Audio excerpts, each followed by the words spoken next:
আসসালামু আলাইকুম প্রিয় শিক্ষার্থী, আশা করি তোমরা ভালো আছো। আলহামদুলিল্লাহ আমিও তোমাদের দোয়ায় ভালো আছি। আজকে আমি তোমাদের সামনে পদার্থের গাঠনিক ধর্ম তথা একাদশ শ্রেণীর সপ্তম অধ্যায় থেকে অতি গুরুত্বপূর্ণ দুই একটা টপিকস নিয়ে আলোচনা করব। আমার আজকের প্রথম আলোচনার টপিক হচ্ছে প্রবাহীর প্রবাহ। প্রবাহী হচ্ছে যেটা প্রবাহিত হতে পারে। দেখো, আমাদের চারপাশে অসংখ্য পদার্থ রয়েছে। এই পদার্থের মধ্যে তিন ধরনের পদার্থগুলিকে আমরা তিন ভাগে ভাগ করছি, একটা কঠিন, একটা তরল, একটা বায়বীয়। দেখো, কঠিন পদার্থ প্রবাহিত হতে পারে না, কিন্তু যে সকল পদার্থ স্বতঃস্ফূর্তভাবে এক স্থান থেকে অন্য স্থানে প্রবাহিত হয় তাদেরকে আমরা বলতে পারি প্রবাহী বা প্রবাহী পদার্থ। দেখো, বাহ্যিক বাধা না থাকলে এই সকল পদার্থ কি করে? এই সকল পদার্থের ধর্মই হচ্ছে এক স্থান থেকে অন্য স্থানে কি হওয়া, প্রবাহিত হওয়া। যেমন আমরা যদি এখানে এক ফোঁটা তরল পদার্থ ফেলি, তাহলে দেখা যাবে যে তরল পদার্থ ধীরে ধীরে নিচে পড়ে যাচ্ছে। বা কোনো একটি টেবিলের উপর বা মেঝের উপর যদি আমরা পানি ফেলি, দেখা যাবে যে পানিগুলি ছড়িয়ে আস্তে আস্তে চতুর্দিকে কি হয়ে যাচ্ছে, ছড়িয়ে যাচ্ছে, এক স্থান থেকে অন্য স্থানে চলে যাচ্ছে। আবার একইভাবে কোনো একটি গ্যাস ভর্তি বেলুনের মুখ খুলে দিলে দেখা যায় যে গ্যাসগুলি হঠাৎ চতুর্দিকে ছড়িয়ে যাচ্ছে, কিন্তু আমরা গ্যাসগুলি চতুর্দিকে ছড়িয়ে যাচ্ছে কিনা সেটা খুব সহজে বুঝতে পারি না। কিন্তু এখানে গ্যাস যদি আমরা হাইড্রোজেন গ্যাস বা অন্য কোনো গ্যাসের নিই, বা হাইড্রোজেন সালফাইড বা কার্বন ডাইঅক্সাইড গ্যাস নিই, সেই ক্ষেত্রে এর প্রচুর বন্ডের কারণে আমরা বুঝতে পারবো সেই গ্যাস চতুর্দিকে ছড়িয়ে যাচ্ছে। যেটি বুঝে গেছে, তাহলে আমরা দেখতে পাচ্ছি একটি গ্যাস ভর্তি বেলুনের মুখ খুলে দিলে এটি বেলুনের গ্যাস খুব দ্রুত চতুর্দিকে কি হয়ে যাচ্ছে, ছড়িয়ে যাচ্ছে। তাই আমরা বলতে পারি তরল পদার্থ এবং বায়বীয় পদার্থকে কি বলতে পারি, প্রবাহী পদার্থ হিসেবে ধরে নিতে পারে। দেখো প্রিয় শিক্ষার্থী, প্রবাহীর নিজস্ব কোনো কি নেই, আকার নেই। যখন যেই পাত্রে ধারণ করা হয় সেই পাত্রের কি ধারণ করে, আকার ধারণ করে। প্রিয় শিক্ষার্থী দেখো, এরা কি নিজস্ব নিয়মে এক স্থান থেকে অন্য স্থানে কি করতে পারে, প্রবাহিত হতে পারে। তাই আমরা বলতে পারি, তাই আমরা প্রবাহকে এভাবে সংজ্ঞায়িত করতে পারি, প্রবাহী যখন গতিশীল অবস্থায় থাকে তখন সেই অবস্থাকে আমরা বলবো প্রবাহী প্রবাহ। আশা করি প্রিয় শিক্ষার্থী তোমরা প্রবাহীর প্রবাহ কি জিনিস বুঝতে পারছো। প্রবাহী গতির কিছু বৈশিষ্ট্য রয়েছে, বা প্রবাহের কিছু বৈশিষ্ট্য রয়েছে।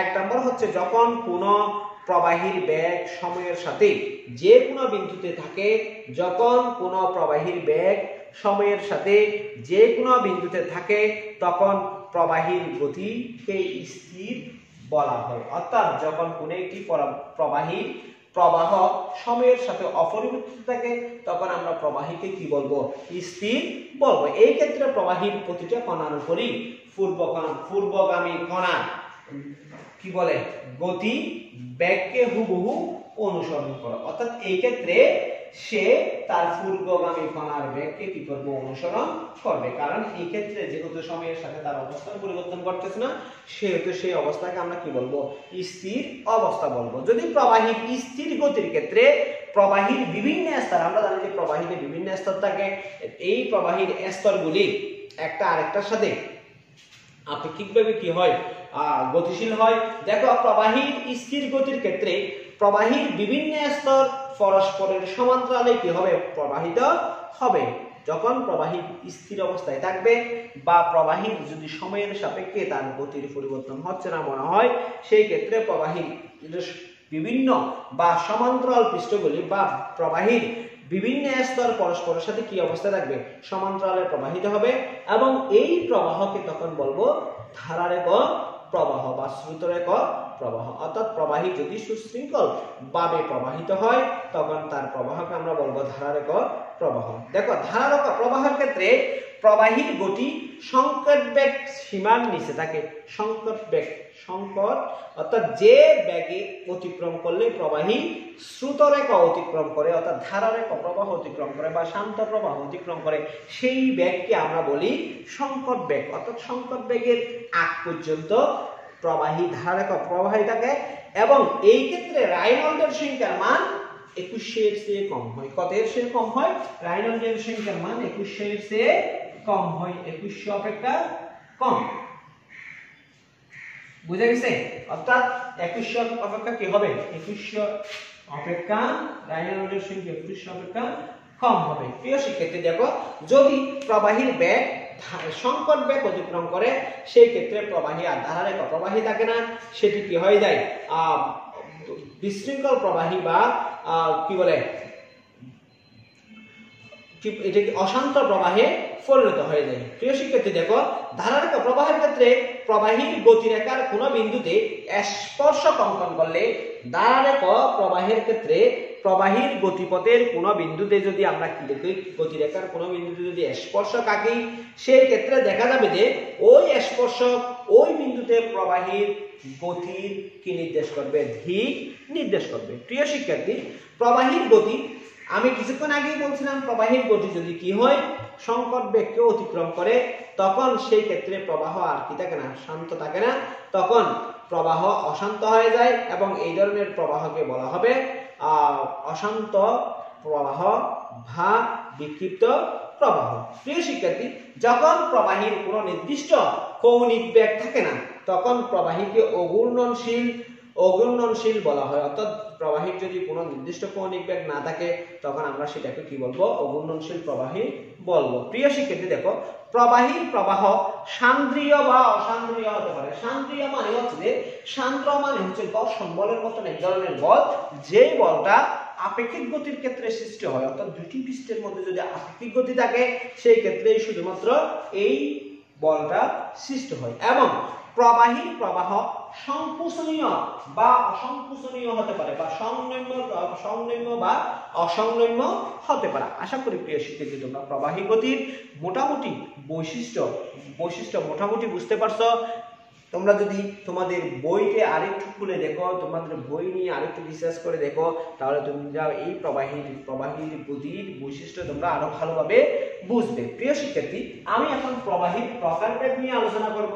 দেখো, প্রবাহী মূলত প্রধানত দুই প্রকার, একটা হচ্ছে সংনম্য প্রবাহী আর একটা হচ্ছে অসংনম্য প্রবাহী। সংনম্য প্রবাহী, অসংনম্য প্রবাহী। দেখো প্রিয় শিক্ষার্থী, যে সকল প্রবাহীর চাপ প্রয়োগ করলে প্রবাহী সংকুচিত হয়, যে সকল প্রবাহী চাপ প্রয়োগ করলে প্রবাহী কি হয়, সংকুচিত হয়, তাদেরকে অসংনম্য বা অসংকোচনীয় প্রবাহী বলে। আবার বলতেছি, যে সকল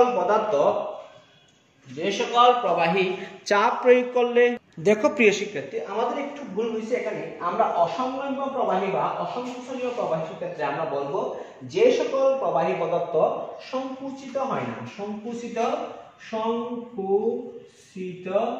হয় না, যে সকল প্রবাহী পদার্থ সংকুচিত হয় না, সেই সকল প্রবাহী পদার্থকে বলবা অসংনম্য প্রবাহী পদার্থ বা অসংকুচিত প্রবাহী পদার্থ। দেখো প্রিয় শিক্ষার্থী, আমরা দেখতেছি যে তরল পদার্থকে বাহ্যিক চাপ প্রয়োগ করলে সেটি সংকুচিত হয় না, কিন্তু গ্যাসীয় পদার্থকে চাপ প্রয়োগ করলে সেটি কি হয়, সংকুচিত হয়। তাহলে পৃথিবীর সকল তরল পদার্থ হচ্ছে কি, অসংকুচিত বা অসংনম্য প্রবাহী পদার্থ। আর সংনম্য প্রবাহী পদার্থ হচ্ছে যে সকল পদার্থকে চাপ প্রয়োগ করলে সে কি হয়ে যায়, সংকুচিত হয়ে যায়, সেই সকল পদার্থকে আমরা বলবো সংনম্য প্রবাহী পদার্থ বা সংকুচিত প্রবাহী পদার্থ। আমি কিছুক্ষণ আগেই বললাম, পৃথিবীতে যত গ্যাস আছে সব গ্যাসকে যদি আমি যে কোনো গ্যাসকে যদি বাহ্যিকভাবে চাপ প্রয়োগ করি, সে কি হয়ে যায়, সংকুচিত আকারগতভাবে সংকুচিত হয়ে যায়। সেই জন্য আমরা সকল গ্যাসকে কি বলতে পারি, সংনম্য প্রবাহী পদার্থ বা সংকুচিত প্রবাহী পদার্থ বলতে পারি। এখন দেখো প্রিয় শিক্ষার্থী, প্রবাহীর গতির প্রকারভেদ। আমরা প্রবাহীর গতির প্রকারভেদ করব। প্রবাহীর গতির প্রকারভেদ। দেখো প্রিয় শিক্ষার্থী, প্রবাহীকে মূলত দুই ভাগে ভাগ করা যায়। একটা হচ্ছে প্রবাহীকে মূলত কয় ভাগে ভাগ করা যায়, দুই ভাগে ভাগ করা যায়। দেখো তাহলে প্রবাহীর গতির প্রকারভেদ কয় প্রকার, প্রবাহীর গতি দুই প্রকার। একটা হচ্ছে শান্ত, এভাবে লিখি, স্রোত রেখক ধারা রেখক প্রবাহ বা শান্ত প্রবাহ আরেকটা হচ্ছে কি, বিক্ষিপ্ত প্রবাহ বা অশান্ত প্রবাহ প্রবাহ। একটা হচ্ছে স্রোতরেখা প্রবাহ বা ধারারেখা প্রবাহ বা শান্ত প্রবাহ, আর একটা হচ্ছে অশান্ত প্রবাহ বা বিক্ষিপ্ত প্রবাহ। দেখো প্রিয় শিক্ষার্থী, স্রোতরেখা বা ধারারেখা প্রবাহ কি জিনিস? যদি একটি নলের ভিতর দিয়ে কোনো প্রবাহী পদার্থ প্রবাহিত হয়, সকল বিন্দুতে প্রবাহীর প্রতিটা কণার গতিবেগ যদি স্থির আছে বলে মনে হয়, তখন ওই প্রবাহীকে বলা হয় স্রোতরেখা প্রবাহী বা স্থির প্রবাহী। এই ধরনের প্রবাহের একটি কণার সাথে আরেকটি কণার বৈশিষ্ট্য সবসময় কি হয়? অভিন্ন হয়। প্রবাহীর এই ধরনের সুবিন্যস্ত প্রবাহকে আমরা বলতে পারি স্রোতরেখা প্রবাহ বা শান্ত প্রবাহ।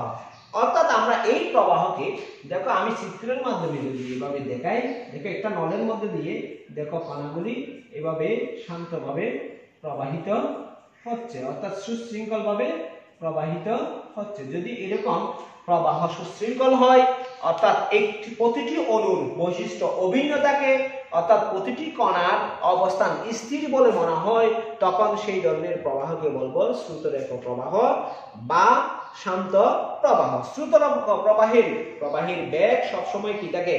স্থির থাকে। স্রোতরেখা প্রবাহের ক্ষেত্রে প্রবাহের বেগ সবসময় কি থাকবে? স্থির থাকবে। স্রোতরেখা প্রবাহে কণাসমূহ এর পূর্ববর্তী কণাসমূহের গতিবেগকে হুবহু কি করবে? অনুসরণ করবে। দেখো না, এই যে এটাকে অনুসরণ করতেছে, এটাকে অনুসরণ করতেছে, এভাবে কি করতেছে? পূর্বের কণার বেগগুলিকে কি করবে? অনুসরণ করবে। প্রবাহীর গতিরেখায় কোন বিন্দুতে যদি আমি স্পর্শক অঙ্কন করি, ওই স্পর্শক ওই বিন্দুতে প্রবাহীর গতির দিক নির্দেশ করবে। দেখো এই জায়গায় দিক হবে এরকম, এই, ঠিক আছে? তাহলে এরকম প্রবাহীর পাত্রের স্পর্শক বরাবর যদি আমি কি জানি? দিক কি টানি, অর্থাৎ প্রবাহীর পাত্রের গা ঘেঁষে যদি আমি স্পর্শক টানি, তাহলে প্রবাহীর ওই সময়ের দিক হবে ওই স্পর্শক বরাবর। প্রিয় শিক্ষার্থী, আশা করি তোমরা স্রোতরেখা প্রবাহ বুঝতে পারছো। স্রোতরেখা প্রবাহ বুঝতে পারছো। এখানে দেখো স্রোতরেখা প্রবাহের ক্ষেত্রে আরো দুই একটা কথা আমরা বলতে পারি। যদি যে সকল প্রবাহের মাত্রা, বেগের মাত্রা সংকট বেগ অপেক্ষা কম, সেই সকল প্রবাহকে আমরা বলতে পারি স্রোতরেখা প্রবাহ। এই ক্ষেত্রে রাইনল্ডের সংখ্যা 2100 এর কম থাকে। 2100 এর কি থাকে? কম থাকে। দেখো স্রোতরেখা প্রবাহীর বৈশিষ্ট্য, দেখো স্রোতরেখা প্রবাহীর বৈশিষ্ট্য, স্রোতরেখা প্রবাহীর বৈশিষ্ট্য, স্রোতরেখা প্রবাহীর বৈশিষ্ট্য। প্রিয় শিক্ষার্থী, দেখো স্রোতরেখা প্রবাহীর বৈশিষ্ট্য, আমরা যে কথাগুলি এতক্ষণ আলোচনা করছি তার মধ্যে স্রোতরেখা প্রবাহীর বৈশিষ্ট্য চলে আসছে। স্রোতরেখা প্রবাহীর বৈশিষ্ট্যের ক্ষেত্রে আমরা 1 নম্বর বলতেছি প্রবাহীর বেগ সময়ের সাথে অপরিবর্তিত থাকবে। বলছিলাম প্রবাহী যে কোনো বিন্দুতে তার বেগ স্থির আছে বলে মনে হয়। 2 নম্বর, প্রবাহীর গতি বিভিন্ন স্তরসমূহ পরস্পরের সাথে কি থাকবে? সমান্তরাল থাকবে। 3 নাম্বার, আমরা বলতে পারি এই বেগের মান সংকট বেগের মান অপেক্ষা কম হবে। সংকট বেগের মান অপেক্ষা কি হবে? কম হবে। এই ক্ষেত্রে রাইনল্ডের সংখ্যা 2021 অপেক্ষা কম হবে। 2021 অপেক্ষা কি হবে? কম হবে। এই ক্ষেত্রে আমরা বলছিলাম প্রবাহীর কণাসমূহ হুবহু পূর্ববর্তী কণাসমূহের গতিবেগকে অনুসরণ করবে। প্রবাহীর কণাসমূহ পূর্ববর্তী কণাসমূহের গতিবেগকে অনুসরণ করবে। দেখো প্রিয় শিক্ষার্থী, প্রবাহীর গতিরেখার কোন বিন্দুতে স্পর্শক অঙ্কন করলে ওই স্পর্শক ওই সময়ে প্রবাহীর দিক নির্দেশ করবে। ওই সময়ে প্রবাহীর কি নির্দেশ করবে? দিক নির্দেশ করবে। দেখো প্রিয় শিক্ষার্থী, এখন আমরা বিক্ষিপ্ত প্রবাহ নিয়ে আলোচনা করব। বিক্ষিপ্ত প্রবাহ হচ্ছে, আমরা স্রোতরেখা প্রবাহ শান্ত প্রবাহের বিপরীত রাশি হচ্ছে বিক্ষিপ্ত প্রবাহ। কিরকম? যদি কোন যে প্রবাহের ক্ষেত্রে প্রবাহীর অনুসমূহের গতিপথ পরস্পরের সাথে সমান্তরাল থাকে না, পরস্পরের সাথে কি থাকে না? সমান্তরাল থাকে না, অর্থাৎ কণাসমূহ তার বেগের পূর্ববর্তী কণার গতিপথকে অনুসরণ করে না, বা যে সকল প্রবাহী রাইনল্ডের সংখ্যা যে সকল প্রবাহীর বেগের মান যে সকল প্রবাহের ক্ষেত্রে রাইনল্ডের সংখ্যা 2100 এর চেয়ে বেশি বা 3000 এর চেয়ে বেশি, অথবা 3000 রাইনল্ডের সংখ্যা কত এর চেয়ে বেশি? 3000 এর চেয়ে বেশি, অথবা যে সকল প্রবাহীর বেগের মান সংকট বেগের মান অপেক্ষা বেশি সেই সকল প্রবাহীকে আমরা বলবো বিক্ষিপ্ত বা অশান্ত প্রবাহী। আমি আবার বলতেছি, যে প্রবাহের ক্ষেত্রে প্রবাহীর অণুসমূহের গতিপথ পরস্পরের সাথে সমান্তরালে থাকে না বা কণাসমূহ তাদের পূর্ববর্তী কণাসমূহকে অনুসরণ করে না, তাদেরকে বিক্ষিপ্ত প্রবাহী বলা হয়। প্রবাহীর গতিবেগ একটি নির্দিষ্ট সীমার মধ্যে না থাকলে স্রোতরেখা প্রবাহ বিক্ষিপ্ত প্রবাহে রূপান্তরিত হয়ে যায়। দেখো, এই নির্দিষ্ট যদি প্রবাহের গতিবেগ যদি একটি নির্দিষ্ট সীমায় থাকে, তখন এই নির্দিষ্ট সীমাকে আমরা বলতে পারি সন্ধিবেগ বা সংকট বেগ। কোন প্রবাহীর বেগ এই সংকট বেগকে অতিক্রম করলে তখন তারা আর পরস্পর সমান্তরালে থাকে, কণাগুলি সমান্তরালে থাকে না বা পৃষ্ঠগুলি সমান্তরালে থাকে না, তরল স্তরগুলি সমান্তরালে থাকে না। তখন এই ক্ষেত্রে তরল প্রবাহীর বা যে কোনো প্রবাহীর প্রবাহীর প্রবাহ কি হয়ে যায়? বিক্ষিপ্ত হয়ে যায়। প্রবাহীর স্থলগুলি যেহেতু পরস্পর সমান্তরালে থাকে না, সেজন্য এই ক্ষেত্রে আমরা বলতে পারি অণুসমূহের বেগ সময়ের সাথে সাথে কি হবে? পরিবর্তন হবে। এই ক্ষেত্রে আবর্ত ও ঘূর্ণনের সৃষ্টি হবে। আবর্ত বা ঘূর্ণনের সৃষ্টি হবে। কোন একটি নলে প্রবাহিত বিক্ষিপ্ত প্রবাহীর ঘনত্ব, বেগ, সান্দ্রতা সহ নলের ব্যাসের গুণফল 3000 এর চেয়ে কি বেশি, অর্থাৎ যদি রাইনল্ডের সংখ্যা 3000 এর চেয়ে বেশি হয়, সেই ক্ষেত্রে প্রবাহীগুলি কি হয়ে যায়? বিক্ষিপ্ত প্রবাহী বা অশান্ত প্রবাহীতে পরিণত হয়ে যায়। দেখো, আমরা এই ক্ষেত্রে এটাকে চিত্রের মাধ্যমে যদি একটু আলোচনা করি, দেখো একটা কণার দিক এরকম,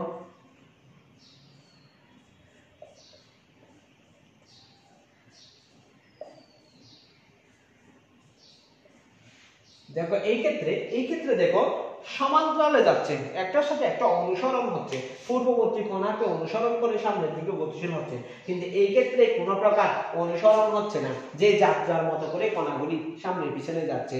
সেই জন্য এই ক্ষেত্রে আবর্ত বা ঘূর্ণন সৃষ্টি হবে এবং এই ধরনের বিক্ষিপ্ত প্রবাহকে আমরা বিক্ষিপ্ত প্রবাহ বলবো। এখন দেখো বিক্ষিপ্ত প্রবাহীর বৈশিষ্ট্য। বিক্ষিপ্ত প্রবাহীর কি বৈশিষ্ট্য? দেখো, বিক্ষিপ্ত প্রবাহীর বৈশিষ্ট্য আমরা এতক্ষণ যা আলোচনা করলাম তার মধ্যে বিক্ষিপ্ত প্রবাহীর বৈশিষ্ট্য আছে।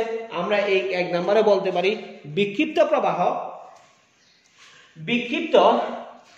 প্রবাহীর বেগ সময়ের সাথে পরিবর্তিত হয়। প্রবাহীর গতির স্তর সমূহ সমান্তরাল থাকে না। তারপরে আমরা বলতে পারি এই ক্ষেত্রে আবর্ত বা ঘূর্ণনের সৃষ্টি হয়। এই ক্ষেত্রে আমরা জানি সংকট বেগ অপেক্ষা এই বেগের মান বেশি হয়। এই ক্ষেত্রে আমরা জানি যে রাইনল্ডের সংখ্যা 3000 অপেক্ষা বেশি হয়। এই ক্ষেত্রে আমরা জানি যে পূর্ববর্তী কণাকে কি করে না? অনুসরণ করে না বা হুবহু অনুসরণ করে না। প্রবাহীর বিক্ষিপ্ত হওয়ার বেগের দিক প্রতিটি মুহূর্তে কি হয়ে যায়? পরিবর্তন হয়ে যায়। আমরা যেটা স্রোতরেখার ক্ষেত্রে স্পর্শক বরাবর পাইছিলাম, গতিরেখায় স্পর্শক অঙ্কন করলে কোনো প্রকার এখানে কি পাবো না? গতির দিক পাবো না। প্রিয় শিক্ষার্থী, দেখো আমরা প্রবাহী পদার্থ এবং প্রবাহীর গতি, প্রবাহী পদার্থের প্রকারভেদ সম্পর্কে আমরা বিস্তারিত জানতে পারলাম। আমরা আগামী এপিসোডে নতুন একটা টপিকস নিয়ে তোমাদের সামনে হাজির হব। এই পর্যন্ত ভালো থেকো। আসসালামু আলাইকুম ওয়া রাহমাতুল্লাহি ওয়া বারাকাতুহু।